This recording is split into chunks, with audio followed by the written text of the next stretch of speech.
Daddy Frankie. Umaga nun, pinuntahan ko siya. Anong kasalanan ng asawa ko sa'yo? Bakit mo siya pinapalaya? Nung sinaktan daw niya ako, tapos na yun, awin na yung mag-asawa yun. Kailangan ko yung asawa ko, nakatuwang sa mga anak ko. Naiintindihan mo naman siguro ako, maliliit pa yung mga anak ko. Tapos bandang huli, sasabihin niya, yun na, pinapalayas kami sa bahay namin. Babae ako. Dapat daw yung asawa ko ang nag-uwi sa akin. Eh wala naman ba yung asawa ko? Si Kuya Oliver may sakit sa pag-iisip. Daig mo pa yung may sakit sa pag-iisip. Ang kasak naman ng puso mo. Lumalabas na. Kala niya, nagbibiro ako na hindi ko ipapaabot sa'yo. Kaya sabi ko lang naman yung totoo, yung mga sinabi niya sa akin. Sinabi niya, lumayas kayo dyan sa bahay na yan. Sabi niya sa akin, ay Diyos ko naman, huwag ka na magpapansin. Sabi ko, kung lasing yung tao, tutulog na, hindi na naghahanap ng papansin sa kanya. Anong sabi na asawa mo? Balik-balik siya. Oh. Ay sabi ko, huwag mo nang patulan. Sabi ko naman. Oh. Singali ka. Kinausap ko na si Kuya JJ. Puka.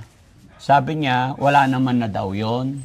Away lang Sabi ko, kasi ang bungad sa amin ni Nanay Ansing, kasi Masama ayaw. yung loob ko, Daddy Frankie. Ha? Masama yung loob ko.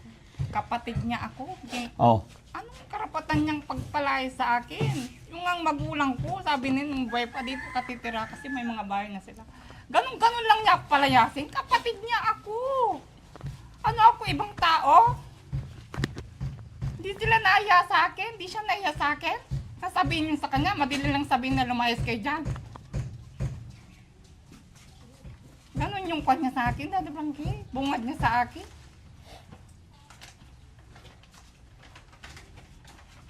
Hindi ko sukat akalain na mag-iisip sila ng ganyan sa akin pag ganito. Wala akong inisip noon kundi sinupin yung bahay namin. Tapos ngayon darating sa puntong ganito na sasabi sila sa akin ng ganyan. Ano ako, ibang tao? Kapatid nila ako, bunso ako.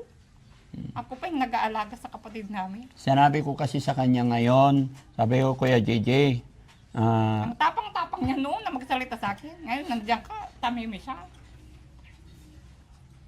Gusto kong magharap dito pero ayaw niya pumunta eh. Ayaw. Alam niya kasalanan niya.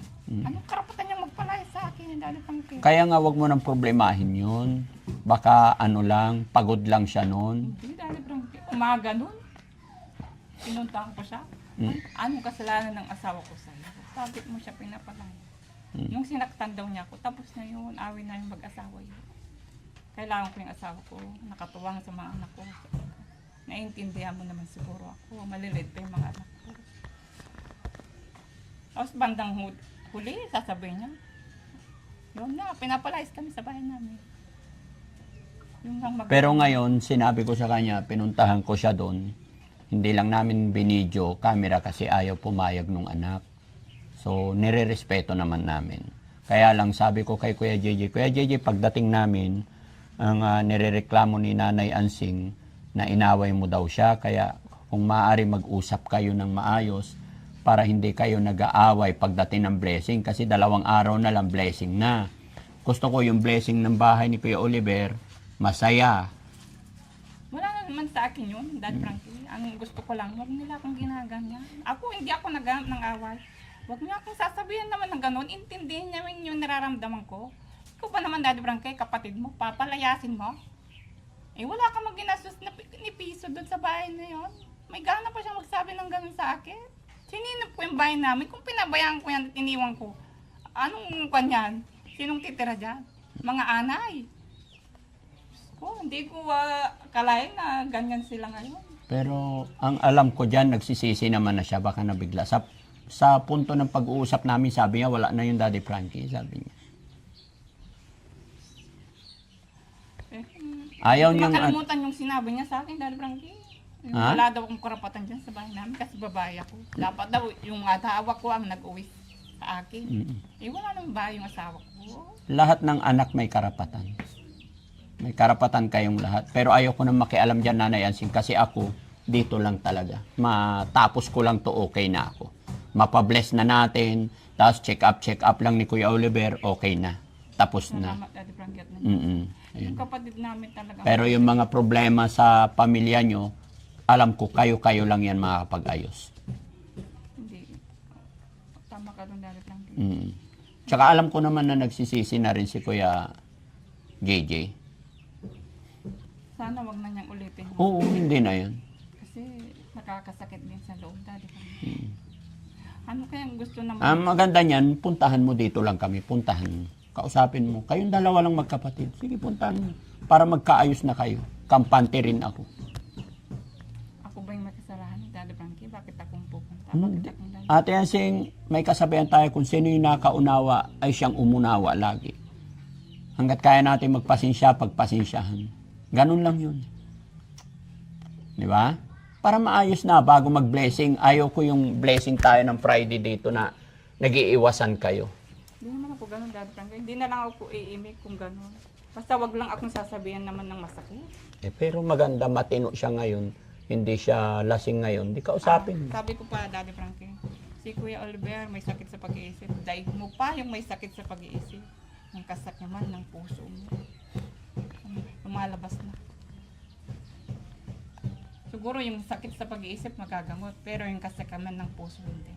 Bakit kung sakasakaling Kung sakaling lumayas kami dito na magpapamilya, yung mga isin makikinabang, sila na lahat. Kasi gusto nga nilang lumayas kami dito eh. Hindi naman. Ang mangyayari dyan, wala nang titira dyan, masisira. Sayang. Yun nga ang iniisip ko, Daddy Frankie. Hindi na lang sila maging masaya. Maayos yung bahay. Pinaayos ko kahit papaano. Wala Hindi naman. totally maayos na maayos.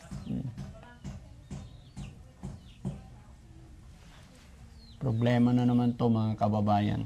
Pero hindi yun ang punta namin. Nagulat na lang ako na may problema pala sila pagdating ko. Kaya kami Sabi ko nga, Daddy Frankie, sasabihin ko yung mga sinabi mo sa akin kay Daddy Frankie. Ano sabi niya? Para alam mo din. Alam niya, nagbibiro ako na hindi ko ipapaabot sa'yo. Yung sabi ko lang naman yung totoo, yung mga sinabi niya sa akin. Sinabi niya, lumayas kayo dyan sa bahay na yan. Sabi niya sa akin. Baka Sabi may daw, galit. magpapamilya. Baka may galit siya sa asawa mo.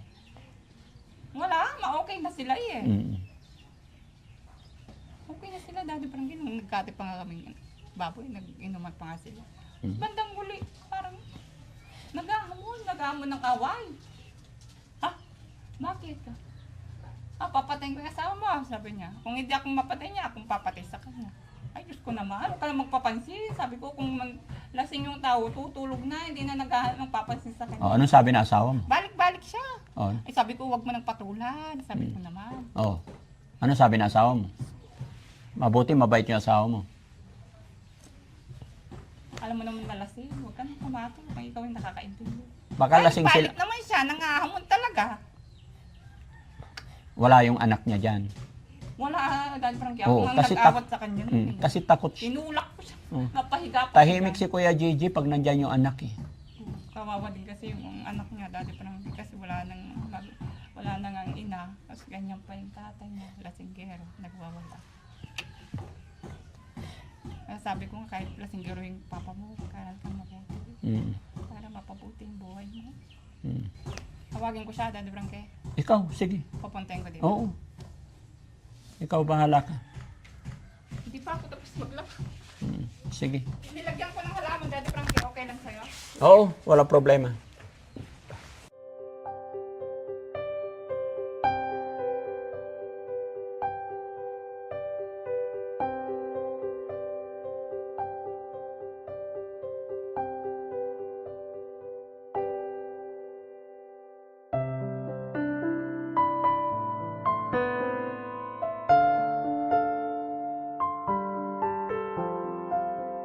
Ano sabi niya sa'yo?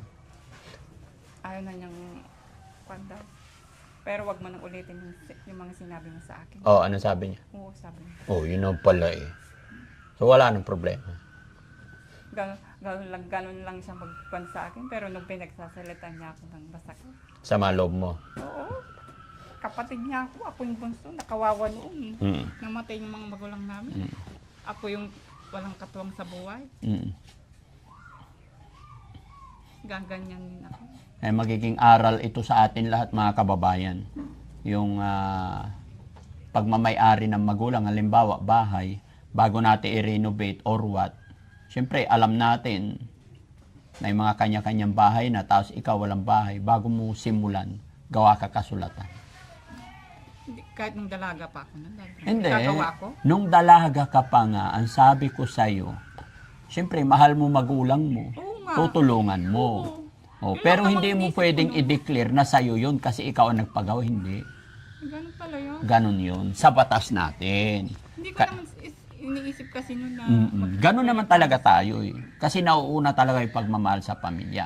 Pero, before start na pagka titira ka na, kasi iba na eh, pag may asawa ka na, mag-iiba talaga. Etong magkakapatid na ito, halimbawa 5 magkakapatid, very close yan. Nagmamahalan yan. Mga binata't dalaga. Pero magkakaroon, hindi naman lahat, not at all. Once na nagkaroon na ng pamilya ang bawat isa yan, magkakaroon ng pagkakaiba yan. Kaya bago ka mag-claim ng pagmamayari ng magulang, kailangan, or bago ka magtayo, dapat may kasunduan talaga. Na pinag-ayunan, pinagsang-ayunan ng lahat. Hindi ko naisip yung dati. Ganun naman talaga, hindi natin maisip. Pero alam mo, Nanay Ansing, isa lang payo ko sa'yo. Kunin mo sa magandang usapan, makukuha yan sa magandang pakiusapan. Huwag mo kakausapin paglasing. Hindi, kadalasing pupunta mga amo ng away. Yun ang gusto niya. Ayoko naman ng ganoon. Natutrauma yung mga anak ko eh. Nakikita nila yung gulo ng kapatid ko sa kanyang asawa ko. Basta ano lang, kung sakasakali, pag-usapan nyo na lang sa barangay na hindi na kami kasali. Ha? Pinapatawag nga siya, ayaw naman yung pumunta. Sabihin ko, Kasi alam niya, Nanay Ansing, na mali siya. pumunta ka doon, sabi may mga samaan ng loob. Ayaw niya pumunta. Mm. Pero susunod na magsasalita pa yan sa akin ng masakit. Ay, hindi na pwede. Papadampot ko na yan sa... Paano gagawin mo pag nagsalita? Naka-blatter na siya sa barangay. Mm. Pag nagsalita pa siya at naghamon, Alam ko, Nanay Ansing, hindi mo matitiis yung kapatid mo. Alam ko, mabait ka. hindi naman dahil. Galit mo lang yan. Gusto ko lang dahil Frankie, maging maayos kami. Oo, ayos na yan. Yung kapatid namin, Oo.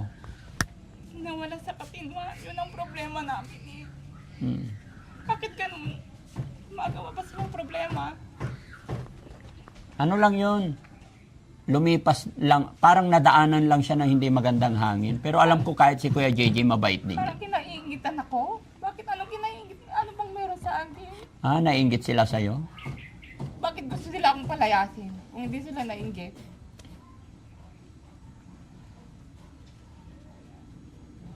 Sila akong palayasin. Sinong Ikaw kasi, paggawa ka ng paggawa ng bahay, tignan mo, bago na lahat yung yero. Kinuha mo pa lahat yung Pan naman yung Daddy Frankie, tumutulo, natutuluan kami. Kinuha mo Paano pala- hindi ko ipapagawa? Kinuha mo pa lahat yung tirang yelo dito, naka-long span ka na.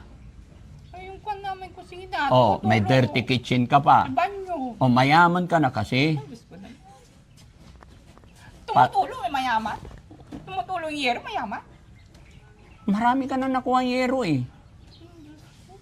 Tapos may hollow blocks pa. Ipapatas nga, kasi nga... O tignan mo, Walang bumili niya doon, papatas doon, tumutulo. Palalagyan ng white. Ano naman Daddy Frankie? Tumutulo yung bahay, mayaman. May baboy ka na naman. Yun lang.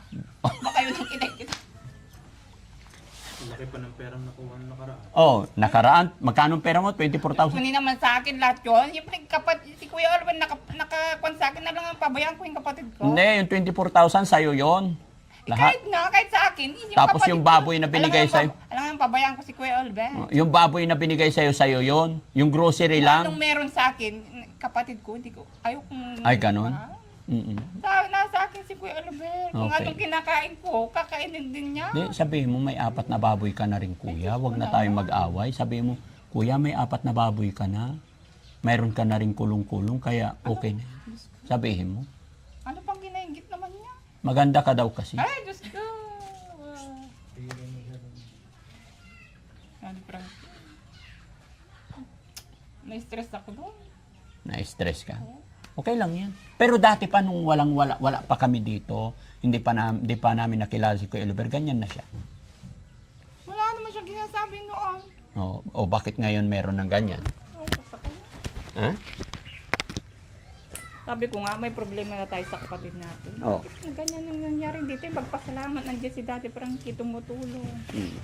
Ano, gumagawa pa ng problema na. Okay na yun, Nanay Ansing. Huwag na natin pag-usapan yun sa inyo. Ayusin nyo na lang sa barangay. Hindi na ako makikisali dyan. Basta ito, kaya ako nandito, Nanay Ansing, para maging maayos lahat. Okay? So yun, mga kababayan, mga kabarangay, maraming salamat po. Ipag-pray natin na maging maayos na itong magkakapatid. Gaya na aking sinabi, sa awayan nila magkakapatid, alam ko minor lang yan at maaayos na nila yan. Ayaw ko na makisali, ayaw ko na makialam. Maraming salamat po.